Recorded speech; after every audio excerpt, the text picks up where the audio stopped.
Bonjour messieurs, bonjour mesdames. Et bien aujourd'hui, j'ai décidé de créer cette chaîne que j'ai appelée Injuste, Justice. Et dans l'adresse, c'est Défense, Devoir et Droit pour les pères. Euh, Ça fait longtemps que je pense à faire des vidéos justement concernant mon parcours en tant que père et également en tant qu'homme. Et concernant toutes les injustices aussi qui sont face, face au père et ce que ça implique en fait au quotidien. Parce que j'ai été aussi cette personne, ce père et cet homme, pendant des années qui a été exclu, mis au bout de la société. Et j'ai eu beau appeler, envoyer des tas de lettres, faire des tas de choses. Et il m'a fallu 8 ans, 8 ans, 8 ans de ma vie pour que je puisse au moins voir mes enfants et au moins exercer mes devoirs et mes droits de père au quotidien. Mais c'est pas sans conséquence. Et je sais que ce parcours il est extrêmement long parce que avant qu'on soit entendu, ce qui se passe, c'est que, excusez-moi, mais là de toute façon je vais y aller brut parce que c'est la vérité, c'est la triste réalité. Et tout ce que je vais dire là, dans toutes les vidéos que j'aurai à faire, parce que j'en ai tellement des choses à dire sur ça, concernant les avocats, tous ne font pas le même boulot, déjà pour commencer. Parce que quand j'ai commencé déjà, sans savoir par quel bout commencer, on commence déjà par l'avocat. Mais déjà, ce qui commence à être intéressant, c'est quand il faut commencer à payer des 150 euros juste pour 1 heure, pour pleurer, raconter sa vie, ce qui se passe. Mais 1 heure, c'est jamais suffisant. Enfin, moi, ça a été mon cas. Il aurait fallu que je bouffe un mois de salaire, en fait, pour vraiment expliquer, vraiment dans les détails, ça aurait duré des heures. Mais ce que je tiens à vous dire, c'est que j'ai appris, après tant d'années, alors aussi, c'est peut-être la qualité de mes recherches aussi qui était pas bonne, mais moi, si j'y étais confronté, il y en aura d'autres qui seront confrontés à ça. Donc déjà, quand vous voulez saisir un avocat, soyez sûr qu'il soit bien spécialisé dans le droit des familles, déjà pour commencer. Parce qu'il y a des avocats, ils vont être spécialisés dans telle ou telle affaire, et voilà, ils vont sauter sur le premier client, et ce qui les intéresse, c'est les honoraires. Et j'ai vu très peu d'humanité là-dedans, clairement, franchement. Au bout de 8 ans, je dirais pas le nom de l'avocat que j'ai actuellement, mais par contre, j'ai rencontré quelqu'un d'humain et d'humaine, parce que j'avais pas les moyens de payer les honoraires. Et j'ai fait des repas à 42 centimes. À 42 centimes pour pouvoir justement payer ces honoraires. Et j'avais récupéré mes enfants à cette époque-là. Mais j'ai dû payer quand même. Mais je l'ai fait. Et je continuerai de le faire. Donc moi, ce que je vous invite, messieurs, vraiment à faire, et je tiens vraiment à vous sensibiliser, parce que moi, j'ai fait partie de ces personnes-là, où en fait, on perd vraiment nos moyens, on perd nos repères. Et là, franchement, ce qui commence à reprendre le dessus, c'est un peu l'instinct animal, parce qu'on a envie de supprimer la menace. Et quand il y a des séparations qui se passent vraiment difficilement, où les enfants sont au cœur du conflit, où les enfants sont utilisés contre vous, ou même des pères aussi qui peuvent utiliser les enfants contre les mères. Moi, il n'y a pas de demi-mesure, c'est 50-50, aussi bien pour les pères, aussi bien pour les mères. Voilà, moi je prends parti pour personne. Tout le monde est responsable de ses actes. Donc ces vidéos, malgré ce que j'ai subi, malgré ce que mes enfants ils ont subi, ce qu'on a enduré, c'est pas des vidéos justement pour dénigrer les mères, parce qu'il y a toujours du bon dans les deux côtés. Mais par contre, ce que je tiens vraiment à exprimer du fond du cœur, malgré que c'est dur, parce que pour moi ça l'a été, mais quoi qu'il arrive, gardez votre sang-froid.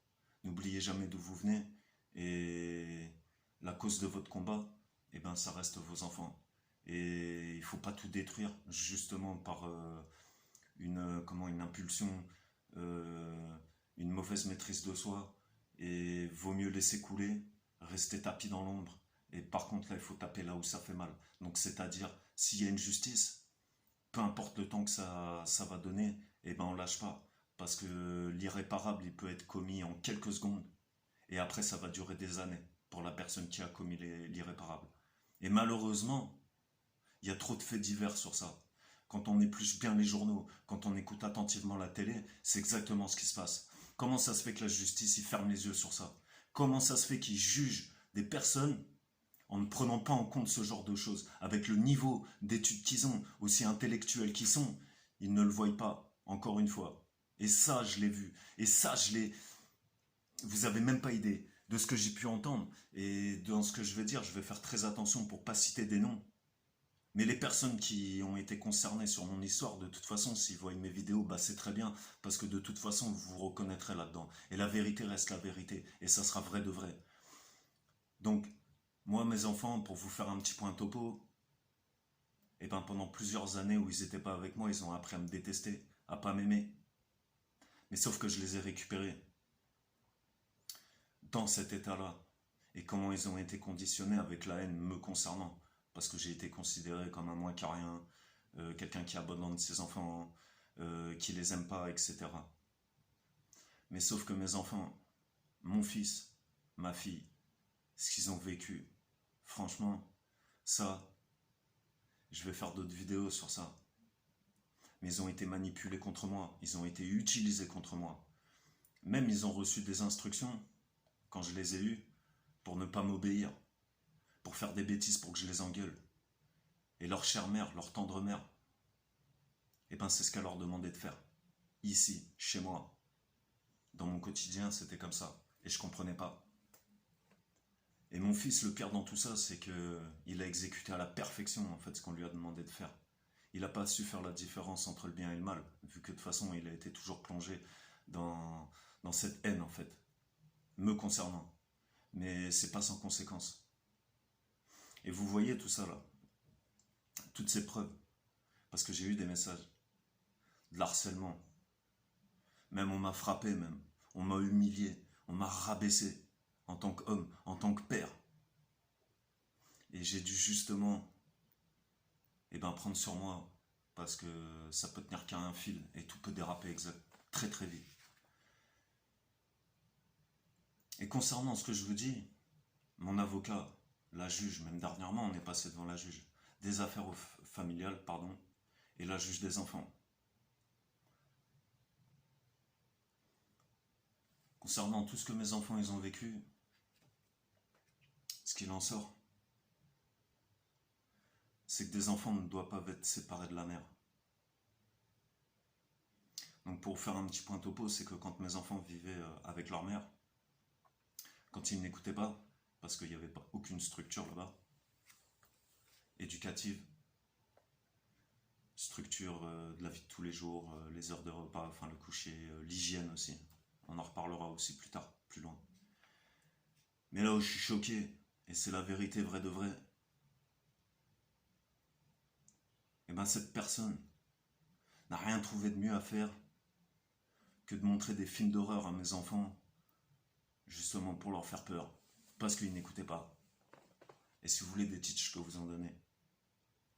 Donc on va commencer, aller par quoi? Par Chucky, Annabelle, il y a eu quoi? Dolly, Vendredi 13, il y en a d'autres. Mais déjà, je pense que ça, c'est déjà assez. Et je pense que pour un enfant qui a même pas l'âge à 2 chiffres, de voir ce genre de choses, c'est quand même assez compliqué. Parce que moi, quand je les ai récupérés, au début, ma fille, elle faisait des cauchemars, je comprenais pas. À me réveiller toutes les nuits, à pleurer. Et mon fils, lui, il gardait ça pour lui, aussi sensible qu'il est. Mais il a mis du temps avant d'un peu de se confier à moi. Mais ça a été très dur, en fait. Aussi bien pour eux que pour moi. Et j'ai été aussi également très dur aussi avec eux. Parce qu'il y avait plein de choses que je comprenais pas. Et quand j'ai récupéré mes enfants, eh bien mon fils, il avait 10 ans. Ma fille, 8 ans. Vous voyez le nombre d'années qui est, euh, qui est volé. Et j'ai dû apprendre à être père en très peu de temps. Parce que depuis qu'ils sont nés, je suis père.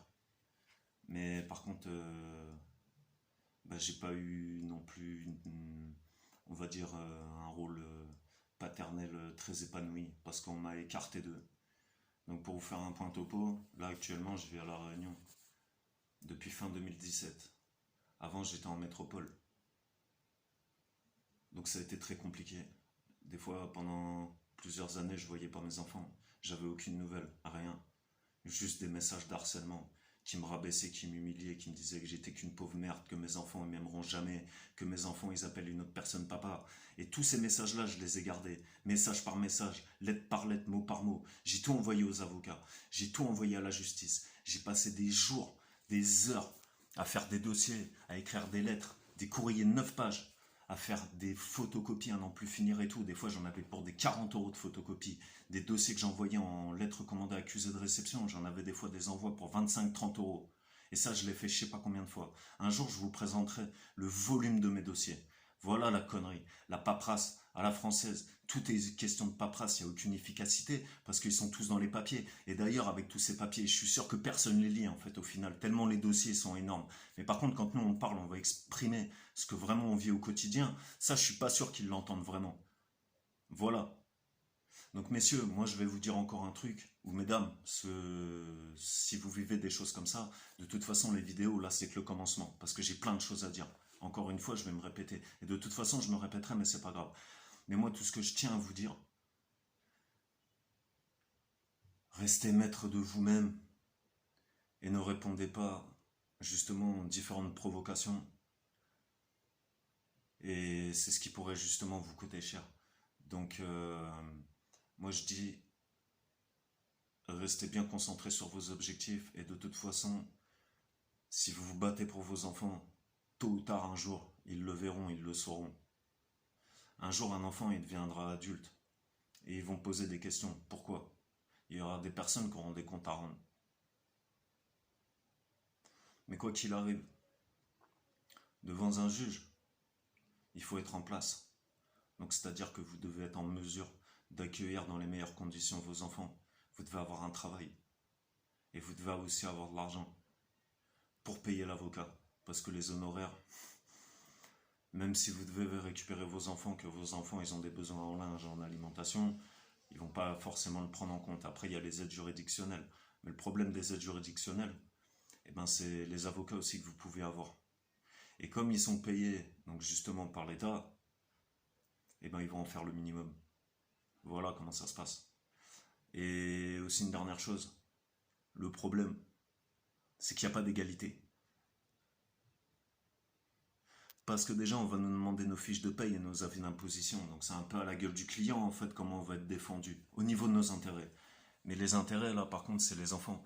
Et par contre, quand j'entends en France qu'il y a la protection de l'enfance et tout, bah accrochez-vous. Et si vous avez des questions à me poser, alors je dis pas que je pourrais répondre à toutes vos questions, parce que c'est un parcours qui est hyper long. Donc en fait, moi, ce que je peux vous proposer pour les personnes qui vont commencer à suivre mes vidéos, moi, ce que je pourrais faire, c'est vous répondre en vidéo. Donc je vais essayer de faire des vidéos assez courtes.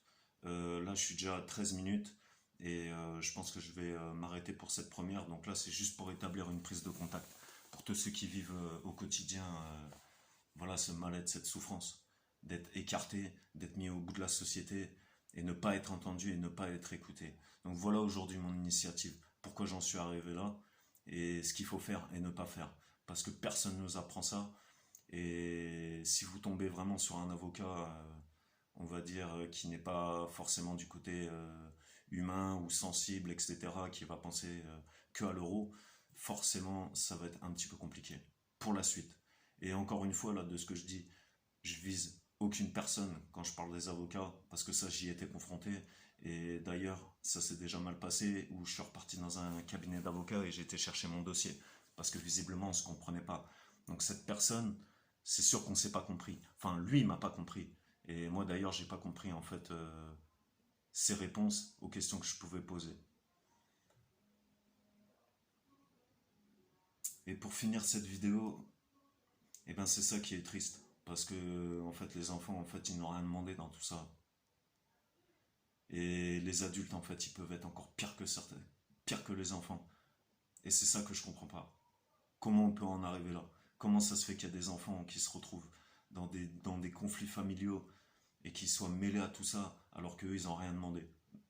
Et il y a des enfants qui vivent des choses atroces, qui ont vu des choses atroces et malheureusement, bah, ils doivent vivre avec. Et nous aussi, en tant que parents, eh ben, on doit vivre avec. Donc écoutez, Bah, j'espère que ces mots voilà, vous toucheront. Parce que moi, je suis très touché par tout ce que je vois autour de moi. Pas forcément que par rapport à ma situation. Mais comme je vous ai dit, ça fait longtemps que je réfléchis justement à créer une chaîne YouTube justement sur ce sujet. Parce que je constate qu'il y a beaucoup trop d'injustice. Et je trouve ça injuste. Parce qu'on est mal entendu, tout simplement. Par, par un système qui est complètement hermétique. Et eux, de loin, ils vont dire faites ci, faites ça. Mais eux, au quotidien, ils sont pas là. Ils sont pas sur le terrain. Voilà ce que j'avais à dire. Donc écoutez, pour le début de cette chaîne YouTube, eh bien, je vais pas vous demander de liker, etc. Parce que c'est pas le but de cette chaîne. Moi, j'ai des messages à faire passer. Et c'est le début.